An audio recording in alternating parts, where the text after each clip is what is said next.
Welcome back to RealHouseDIY. Recently finished this mudroom project. That's perfect time to share some tips about selecting floor tile. If you haven't already seen it, go playlist on my channel. Every single step for this tile installation project, including the underfloor heating. And if you're interested in this exact tile that I use in the project, I'll get a review on my channel soon. This is the Gazzini Opus Stone Italian porcelain tile. If you have any questions at all, get those in the comments and I'll get a response. Don't forget to hit that like button, it will help me out.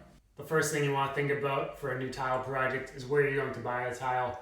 I always buy my tile from a tile supplier store, specializes in the tile, grout, and thin set. They're the experts, they're going to know what they're talking about, and you're going to get a much better selection than you might get from Home Depot or Lowe's. And when you're in the actual tile store, you'll see this tile actually installed on the floor. You'll see all the different sizes it comes in. You can actually pick up a piece, carry it around in different areas of the store if you want to see it in natural sunlight or under artificial lighting.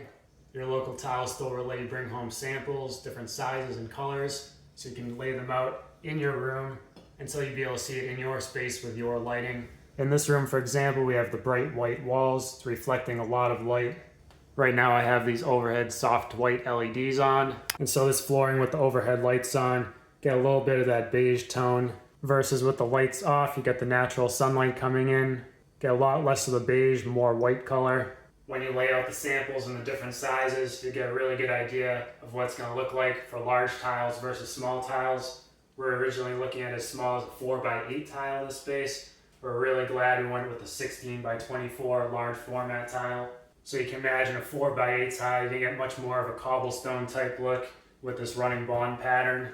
And also talking about size, these are 16x24 tile. However, you want to get actual measurements, because this one is actually 15 13/16 by 23 3/4. That's the actual size. Now for most floor tile projects, that exact sizing won't really matter too much. But for this project, it really helped with planning the grout lines and planning for full-size tiles going all the way across the room and getting them perfectly centered here in the middle of the room. And for tile thickness, you get them all within a few millimeters. This one is specifically 3/8 inches. And also for that tile thickness, it's really going to matter here where you're trying to match the height of the existing floor. So when you're selecting your underlayment and even additional plywood underlayment underneath that uncoupling membrane, for example. And so you want to think about the thickness of any underlayments, thickness of the tile, and then if you need to fine tune the last few millimeters to reach that perfect floor height, that's going to be done with your thin set when you're setting the tile. And if you're thinking ceramic versus porcelain versus natural stone, what's the right one for your space? This one here is porcelain. Porcelain will always be better than ceramic. It's much stronger and harder, more durable. And then natural stone, I like to think that as an equal, but it requires a little bit more maintenance than the porcelain. And then with any ceramic or porcelain tile, you're going to end up with some repeating patterns. As you can see, this spare tile I have is the exact same tile as this one right here. And they might not be exactly the same. Sometimes these designs, they're different sizes. So you might see a pattern is small here and another tile is bigger here. And that's generally fine. As you're laying out the tiles, you can plan for these to be in different locations so you won't see those repeating patterns. With natural stone tile, obviously you won't have the repeating patterns. Now something you might not think about is what happens if and when this tile eventually chips. You can replace the entire tile or just sand it down a little bit and live with that tile.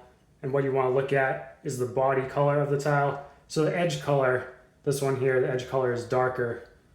But you can see this side, this one's cut. The body color, it's very similar to this color on the top. So when this chips, it will be much less noticeable on this specific tile.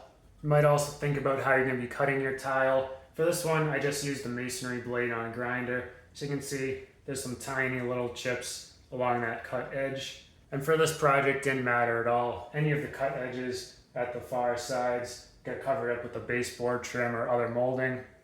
But if I were planning any fancy designs on this floor where you need the really perfect cut, definitely use a tile saw for that. Something else you want to think about is surface texture, and especially when you bring home those samples, get those on the floor.